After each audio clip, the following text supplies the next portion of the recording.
नमस्कार। आज भारत सहित पूरे विश्व में आध्यात्मिक ज्ञान बताने वाले अनेक शंकराचार्य, पीठाधीश्वर, संत, महंत, आचार्य, मंडलेश्वर, धर्मगुरु व कथावाचक हैं, जो लोगों को बिना प्रमाण के सत्य ज्ञान देने का दावा करते हैं।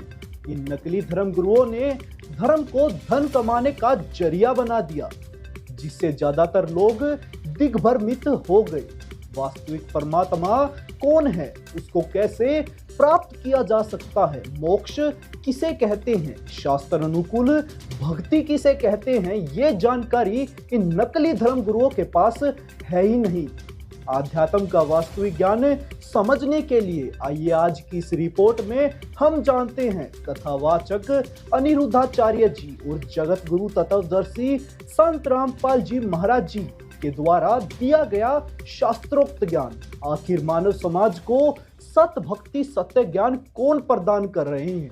सत्य ज्ञान पर आधारित देखिए हमारी यह पूरी रिपोर्ट। कि जिसने हनुमान जी को अपने हृदय में बसा लिया, जिसने राम को अपने हृदय में बसा लिया, उसे देवताओं की भक्ति, देवताओं की उपासना करने की जरूरत नहीं, उन्हें चित्त में रखने की जरूरत नहीं। जो राम की भक्ति कर लिया वो सबकी हो गई, अलग देवताओं की। और देवताओं के चक्कर में ना पड़ो, ये देवता तो व्यवस्थापक हैं, इनके पीछे नहीं भागना चाहिए। राम कृष्ण से कौन बड़ो, उन्हों भी गुरु की ने, तीन लोक के वे धनी, गुरु आगे अधीन। परमात्मा कबीर साहब कहते हैं कि सभी रामचंद्र को भजत हैं जान मुक्ति को धाम। और रामचंद्र ने वशिष्ठ गुरु किया, अरुण को दिया उसने ओम नाम। कितनी गहरी बात कही है कि ये और तो श्री रामचंद्र जी की भक्ति करें, अक्यों मोक्ष करेगा। अपने मोक्ष के लिए श्री रामचंद्र जी ने वशिष्ठ गुरु जी से दीक्षा ली, उसने उसको ओम नाम दिया कि इसका जाप कर तू, तो ये रामचंद्र जी आपको कैसे मोक्ष दे देगा? जो कबीरदास हैं उन्हें लोग भगवान बनाकर पूछते हैं, वो भगवान है क्या? भक्त हैं, कबीरदास जी भगवान के भक्त हैं। हमारे पवित्र चारों वेद ऋग्वेद मंडल नंबर 9 सूक्त 1 मंत्र 8 और 9 में, ऋग्वेद मंडल नंबर 9 सूक्त 82 के मंत्र 1, 2, 3 में, ऋग्वेद मंडल नंबर 9 सूक्त 86 के मंत्र 26 और 27 में, ऋग्वेद मंडल नंबर 9 सूक्त 94 के मंत्र 1 में, ऋग्वेद मंडल नंबर 9 सूक्त 95 के मंत्र 2 में, ऋग्वेद मंडल नंबर 9 सूक्त 96 के 96 के मंत्र 16 से 20 में, ऋग्वेद मंडल नंबर 9 सूक्त 20 मंत्र 1 में, ऋग्वेद मंडल नंबर 9 सूक्त 54 मंत्र 3 में, और भी अनेक स्थानों पर ये वेद गवाही देते हैं कि वो परम पिता, वो पूर्ण पुरुष, सर्वश्रेष्ठी रचनहार, उसका नाम कबीर देव है, कबीर साहब है। भगवान श्री कृष्ण ने एक मरे हुए, ऐसा जो सालों पहले मर गया था, उसे जीवित किया था भगवान कृष्ण ने। भगवान श्री कृष्ण जी अर्थात विष्णु जी ने राजा मोरध्वज के पुत्र ताम्रध्वज को आरे से 2 फाड़ करवा के उसकी मृत्यु हो गई थी, फिर उसको जीवित कर दिया था। तो वो भक्त कहते हैं, क्या भगवान श्री विष्णु अर्थात श्री कृष्ण जी में शक्ति नहीं है? ये 16 कला के भगवान हैं और ये चतुर्भुजी भगवान हैं। और वही श्री कृष्ण जी जिसने मोरध्वज के राजा के पुत्र ताम्रध्वज को जीवित कर दिया आरे से चरवा कर मृत्यु के उपरांत, वो अपने सगे भांजे अभिमन्यु को जीवित नहीं कर सके। श्री कृष्ण अर्थात विष्णु जी महाभारत के युद्ध में चक्रव्यूह में उनकी मृत्यु हो गई थी। उसके प्रारंभ में इतना ही आयु था और वहीं उसकी मृत्यु निश्चित थी, जिस कारण से अभिमन्यु को श्री कृष्ण जीवित नहीं कर सके। कौन सा मंत्र जप करने के लिए देते हैं? हमारा तो मूल मंत्र होता है अष्टाक्षर मंत्र। द्वय मंत्र बताते हैं, श्रीमन्नारायण चरणौ शरणम प्रपद्ये, श्रीमते नारायणाय नमः। इसका अर्थ हुआ, हे श्रीमन्नारायण, हम आपके चरणों की शरण ग्रहण करते हैं। श्रीमन्नारायण। राम नाम जप कर थर होई, ओहम सोहम मंत्र दोई। एक सतनाम है 2 अक्षर का, उस 2 अक्षर के सतनाम के जाप से आपका स्थिर स्थान मिलेगा। राम नाम जप कर थर होई, ये 2 अक्षर का मंत्र सोई। ये 2 अक्षर का मंत्र जो है ये है सतनाम, और इससे आपको स्थिर स्थान मिलेगा। राम नाम जप कर थर होई, थर माने स्थाई, स्थाई होना, कभी जन्म मृत्यु नहीं होती, वहां चले जाना। राधे राधे राधे राधे राधे राधे बोल, राधे राधे राधे राधे राधे राधे। किसी ने प्रश्न किया कृष्ण के पुजारी थे, कि आपका इष्ट देव कौन है? स्वरूप तन्यों का राधे, और फिर हो गया श्री कृष्ण जी मेरा इष्ट है। अरे राधे होया कृष्ण जी तेरा इष्ट होया, कमाल की बात कर रहे हैं, बिना अकल की बात। अब राधे श्री कृष्ण जी की वो थी प्रेमिका, और कोई मित्र उससे पहले उसकी प्रेमिका का नाम लेता जूत तोड़े न बाजेगा उनका, यारी तोड़े टूट लेगी उनकी। यानी वो कृष्ण जी की पूजा कर राधे श्रद्धा कर रहे। थरा गजब हो, ये था सिर पैर है कोई।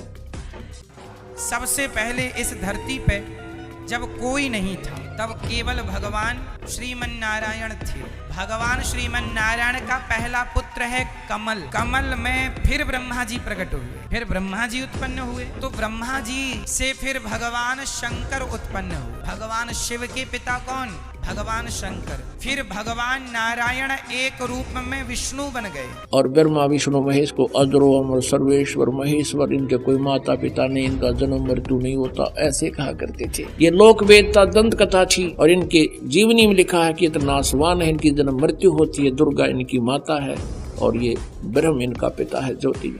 इस समय को देखते हुए महाप्रभु ने फिर ये मंत्र दिया। जैसे मोस्टली हम जो बोलते हैं हरे कृष्ण बोलते हैं, या आप इसको कैसे भी जाप करोगे, कैसे भी आप चैंटिंग करोगे, आपका कल्याण इसी से हो जाएगा। ये इजीएस्ट वे है कलयुग में भगवान को पाने। पवित्र हिंदू धर्म में जितने भी पुण्यात्मा हैं, अब गीता जी को सिरोधार्य मानते हैं और नाम जपते हैं, हरे राम हरे कृष्ण राधे राधे श्याम मिला दे, ओम नमः शिवाय, ओम भागवते वासुदेव नमः, एवं नमः। ये पता नहीं कितने मंत्र बना रखे। गीता जी में है कोई मंत्र ऐसा? गीता जी में फाइनल फैसला कर रखे है। गीता जी अध्याय नंबर 8 के श्लोक नंबर 13 में कहा कि ओम इति एक अक्षरम ब्रह्म व्यवहारण मामनुसमरण ये प्रयाति तदंदेहम सयाति परमामृति। मुझ ब्रह्म का माम ब्रह्म, मुझ ब्रह्म का केवल ओम इति एक अक्षरम, ये ओम एक अक्षर है, नथिंग एल्स, और कुछ नहीं। हरे कृष्णा कृष्णा कृष्णा हरे हरे, हरे राम राम राम हरे हरे। पवित्र हिंदू धर्म में जितने भी पुण्यात्मा हैं, अब गीता जी को सिरोधार्य मानते हैं और नाम जपते हैं, हरे राम हरे कृष्ण राधे राधे श्याम मिला दे, ओम नमः शिवाय, ओम भागवते वासुदेव नमः, एवं नमः। ये पता नहीं कितने मंत्र बना रखे। गीता जी में है कोई मंत्र ऐसा? गीता जी में फाइनल फैसला कर रखे है। गीता जी अध्याय नंबर 8 के श्लोक नंबर 13 में कहा कि ओम इति एक अक्षरम ब्रह्म व्यवहारण मामनुसमरण ये प्रयाति तदंदेहम सयाति परमामृति। मुझ ब्रह्म का माम ब्रह्म, मुझ ब्रह्म का केवल ओम इति एक अक्षरम, ये ओम एक अक्षर है, नथिंग एल्स, और कुछ नहीं। इस बार दीपावली से पहले पुष्य नक्षत्र आ रहा है। एक सुंदर सा शंख लेकर के, दक्षिणावर्ती शंख, उसमें जल भर करके उस जल से भगवान का अभिषेक कराया करिए, इससे आपकी जीवन में धन धान्य की वृद्धि होती है। एक भक्त कह रहा था, बोला जी नाम लेने के बाद ज्ञान हुआ हमें, और पहली बार त्योहार मनाया हमने अपना। हमने 10 वर्ष हो गए ना दिवाली मना ली, ना तीज त्योहार मनाए और ना होली मनाई। कारण क्या रहा कि हमारा परिवार है, 5-6 भाई हैं, मेरे दादा है, उसमें किसी का कोई मृत्यु हो जाती है, कभी हमारे घर में हो जाती है। पिछली बार मेरी बहन विधवा होगी, सारा 1 साल तो फिर मनाना ही नहीं कुछ भी। 1 वर्ष पूरा नहीं हुआ, इतना दूसरी घटना घट लेती है। और 10 वर्ष हो गया हमने कोई त्योहार मना के नहीं देखा। फिर कहाँ गई वो दीपावली? भगवान श्री कृष्ण कहते हैं गीता के 18वें अध्याय में, अर्जुन तू सब छोड़ और माम एकम शरणम ब्रज। यहाँ गीता पूरी हो रही है, अब कुछ श्लोक और रह गए। यहाँ भगवान ये बात कह के लगभग अपनी बात को अब पूरा कर रहे हैं कि तू मेरी शरण में। श्रीमद् भगवत गीता अध्याय नंबर 18 के श्लोक नंबर 66 में एक वरद शब्द है, और हमारे धर्म गुरुओं ने, ऋषियों ने, आचार्यों ने, शंकराचार्यों ने और मंडलेश्वरों ने इसका अर्थ का अनर्थ कर रखा है और घुमा रखा है। वर्ज माने जाना है, गो माने जाना है, इंग्लिश वर्ड है, और उसका अर्थ आना करता वो कितना समझदार है। अरे एक और दिखाऊंगा, अपने कति चौड़े में झूठ बोल रहे। शरणम माने शरण में, और वर्ज माने जाओ, और यहाँ अर्थ तो कति सही लिख दिया, वर्धमाने जाना ही होता है। और देखो नीचे क्या अनुवाद यहाँ कर दिया, समस्त प्रकार के धर्मों का परित्याग करो और मेरी शरण में आओ। अरे वाह, अंग्रेजों ये थे हमारे विद्वान पुरुष, का पता नहीं है। और महर्षि आचार्य और शंकराचार्य को आ गई है।